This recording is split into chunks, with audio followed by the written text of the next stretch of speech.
Can I ask you one uncomfortable question? What if everything you have been learning for the last 12 months has almost nothing to do with why you are not getting interview calls? Think about it. You learned AI, you learned React, you learned Next.js, you completed another certification, you solved another 300 lead code problems.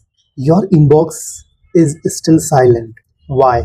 Because nobody told you something important. You are preparing for interviews while companies are hiring for something completely different. Every day I speak with software developers.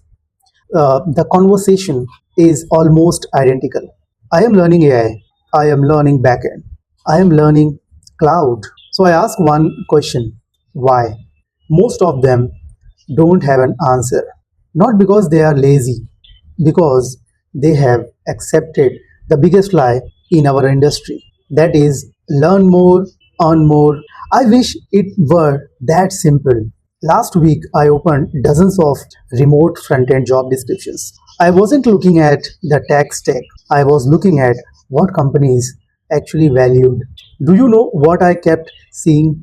Ownership, problem solving, communication, customer impact, performance, collaboration, decision making.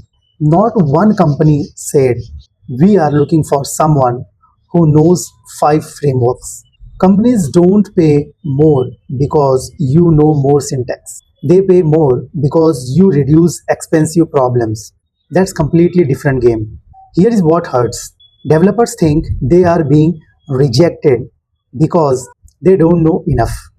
So they buy another course, another certification, another roadmap. Months later, nothing changes. The problem wasn't knowledge, the problem was positioning. Stop introducing yourself as I am front end developer. Start asking yourself, what business problem do I solve?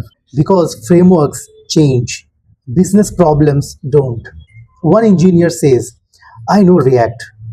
Another says, I improved checkout performance by 35%, reducing customer drop offs. Guess who gets remembered? When I review developer resumes, I rarely say, learn another framework. Instead, I ask, can a recruiters understand your value in 10 seconds? Most resumes list technologies. Very few explain impacts. That's why talented developers stay invisible. So here is my challenge. Open your resume, hide the skills section. Now ask yourself one question. If someone couldn't see Angular, React, JavaScript, would they still understand why they should hire you? If the answer is no, you are completely with thousands of developers who look exactly the same. That's exactly why I created my resume scorecard. Not to judge your resume, but to help you discover what recruiters actually see. Because sometimes you don't need another course, you need another perspective. If this video made you question your current strategy, comment resume below. I'll share the resume scorecard so you can evaluate your resume before sending another application. And if you are serious about switching to a better role, let's figure out what's actually holding you back. So, see you in the next video.